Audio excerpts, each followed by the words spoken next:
Hey everybody, it's week 11 already, and we are talking this week about race and class and ethnicity and other forms of social identity. I should let you know that I'm a little under the weather today, so if I seem not quite as enthusiastic on the topic, jumping around and gesticulating wildly, it has more to do with my energy level than the information we're discussing this week, which is fascinating. Okay, so this week we are talking about the cultural construction of race. You know, how we have viewed race in the United States over time has changed a ton since the founding of this country. For instance, when Irish Americans first came to the U.S., they were discriminated against as a minority. They had lighter skin, but in England, they were considered to be an inferior group, and that identity came with them when they traveled here.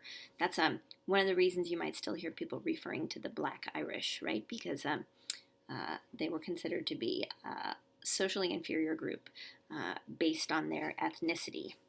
You know, the thing is, this and all of these other, sort of natural orders are built by culture, which means they are dynamic. They change over time. Here's some other groups that in the U.S. were seen as non-white in the past and are seen as white now. Irish Americans, Jews, Italians, Finns, Greeks, Armenians, and all Latin Americans were at one point considered to be non-white in the U.S., and that's sort of our baseline denominator. Okay, no amount of research into the biology of our bodies is ever going to say why we've had these ideas about some people being less than or other, because we don't really have a biological basis for that. This is a race, right? A concept that organizes people into groups based on specific physical traits that are thought to reflect fundamental and innate differences. So chapter 11 is going to focus on the question of if differences of identity are not rooted in biology, and we're going to talk about why they're not. Why do they feel so real, powerful, and unchangeable? We're going to talk about this question of biology as it connects to race. We're going to talk about how racial categories around the world are culturally constructed. We're going to dig into some other social classifications like ethnicity, class, and caste. And we're going to look at whether prejudice and discrimination is inevitable. The thing is, even though all of these categories in a particular culture can feel inevitable and natural, they're actually being used in stratified societies, right? We're talking as we got cities, right? And as industrialized agriculture came and we had this hierarchical social order, right? So racial categories and ethnic categories are used in stratified societies to uphold the social order, and they are as constructed and dynamic as any other cultural process. Okay, most people think, and just brace yourself, because some folks find this chapter a little challenging, right? Because it totally goes against what we believe about race in the U.S. Are human beings subdivided into biological races? We do certainly think so. And then we have all kinds of stuff to back it up, including things like some prescription medicines are supposedly made for and marketed to specific racial groups. But this has way more to do with economic, social, and political factors than it does with science. For instance, this heart medication, Bidil, which is supposed to be specifically for African American people, would likely be equally effective for anyone because human hearts don't come in distinct types. And that would be a really nice sort of subtitle for this whole week's lecture. Human hearts don't come in distinct types that correlate with skin color. A human heart is a human heart. So African American is a relevant category for marketers, but it's not meaningful in any particular way to for internal medicine. We will talk a little bit about how some populations have a higher incidence of different diseases, but that's related to where your ancestry is from, and it's not connected to this idea we have of biological race. The system of biological race is one we have naturalized, right? We have made it become part of the natural order of things. Since the 18th century, European and American scientists have been hard at work trying to divide human beings up into subspecies or races, just like any zoologist would do with any other animal. So we're going to talk about 4 ways that folks have tried to do this, and the distinct problem that they all share, and that is there is no diagnostic genes or genetic traits that belong to only one racial group and no others. Another way to look at this is to think that there is way more variability within the groups that we think of as races than there is between them.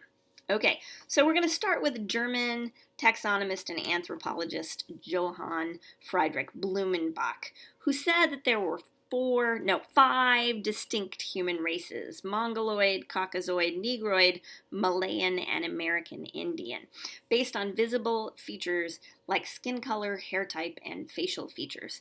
Now, a lot of times when folks are trying to be more, I hate this term, but politically correct, they tend to define white people as Caucasian, and they think they're saying something scientific and less, offensive than white people.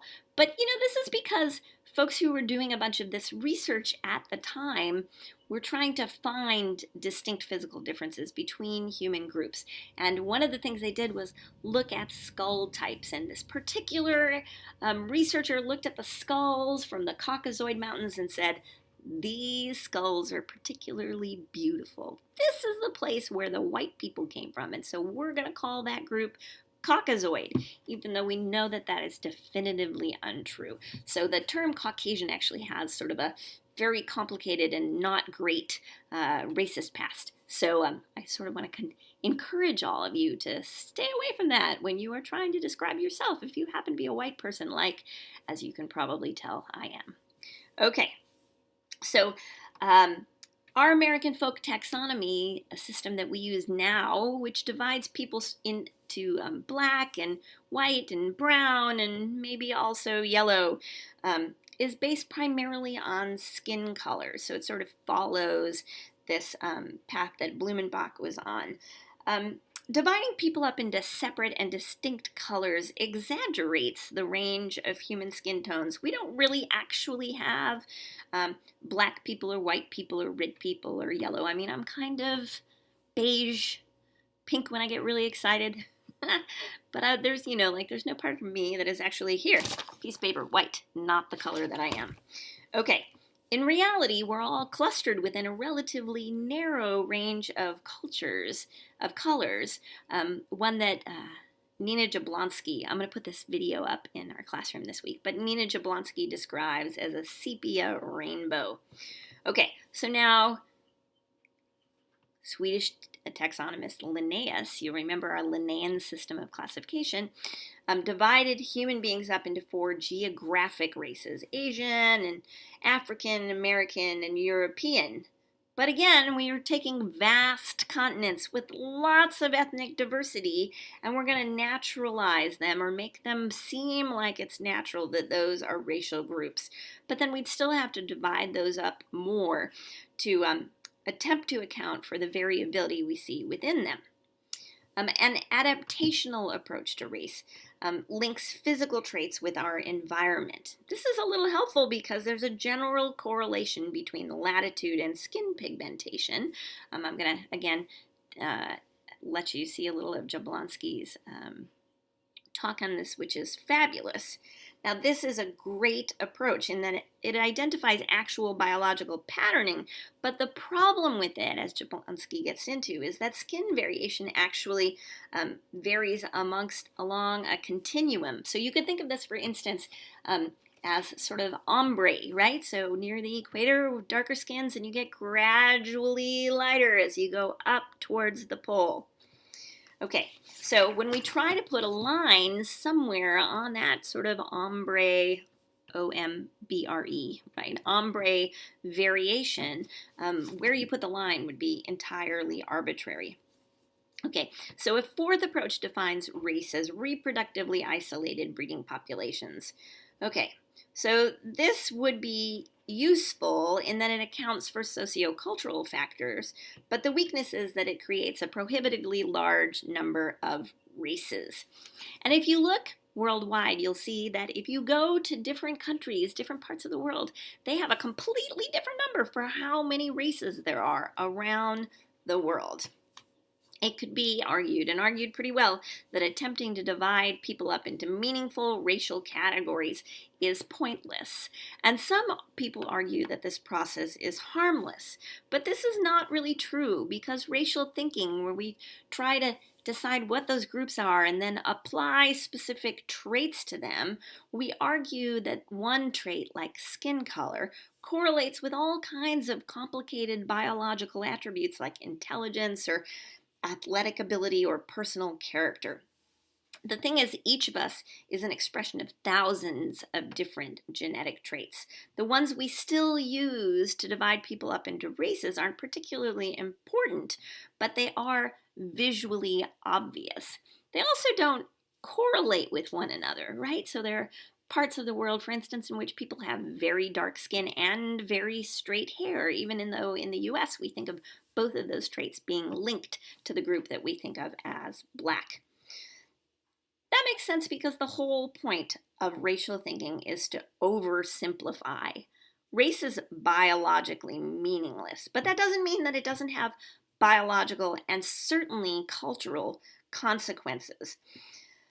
Cultural constructs, all the ones that we use, have an objective reality, even though there's something we sort of made up in our heads and decided to go along with. For instance, there are significant differences in rates of disease and average lifespan, things like, oh my God, all kinds of things. Even the rate of how women get paid in comparison to men varies so much depending on what race the woman in question is. Now, these embodied discrepancies that we see between racial groups in the US can be attributed in large part to racism and discrimination. Now, discrimination is the process of the negative or unfair treatment of an individual because they belong to a particular social group or category. And racism is the repressive practices, structures, beliefs, and representations that uphold racial categories and social inequality. I like to say here that anybody can be discriminatory towards any other group. We have ideas about another group, we act in accordance with those ideas, but racism is not just discrimination. Racism is discrimination plus power. Right? So if you're in a group that has most of the power in your society, you're not experiencing racism. You may well be experiencing discrimination, but racism is a specific type of discrimination, right? In which the people doing the discriminating have most of the institutional and social power in that society. Okay, so we're going to talk a little bit about how race is culturally constructed. All of our cultural practices make the artificial seem natural. We construct race through a process we call racialization, right? Where we have social and economic and political processes of turning populations into races and creating racial meanings. This is a dynamic process, right? So it changes over time. The way we think of race, the way people are treated based on race, change over time. Okay, so when we have another chunk of evidence for the argument that races are not distinct biological units, this is always a challenging one for folks who strongly believe in a racial system, and that is that, of course, the groups we think of as races can and do mix, and they always have, and across time. But this leads to some sort of crazy laws, for instance. I'm sure many of you are familiar with the one drop of blood rule, which argued in the South that anybody who had any known African ancestry was African by definition. Well, using that definition and knowing that all of humanity came out of Africa, that means that basically we would all be categorized by this rule as African. Okay, we talked a little bit about that. Okay, so I don't want you to leave this thinking that race is not real, right? Even though we sometimes talk about it that way in anthropology. Race is not biologically real. It is certainly culturally real. It is as culturally real as any other aspect of culture that we talk about. But like language and like gender and like our economic system, right? There's a lot of options and they're relatively arbitrary and we make them up to work the best for us, right? Okay. All right. So we're going to talk about a few other social classifications. I know I'm running long. I also know that I've gotten a little more gesticulating than I said I was going to be at the beginning. We're going to look at race and ethnicity next. You know, ethnicity, these two were often used interchangeably in the United States, but they have different meanings. Ethnicity is belonging to a group with a particular history and social status, whereas race is assumed to have some sort of biological reality that's tied to your physical appearance. Ethnicity can be based on a whole bunch of things: language, dialect, clothing, foodways, etiquette, all kinds of different options. Ethnic groups, however, are also associated with stereotypes. We apply those to racial groups as well.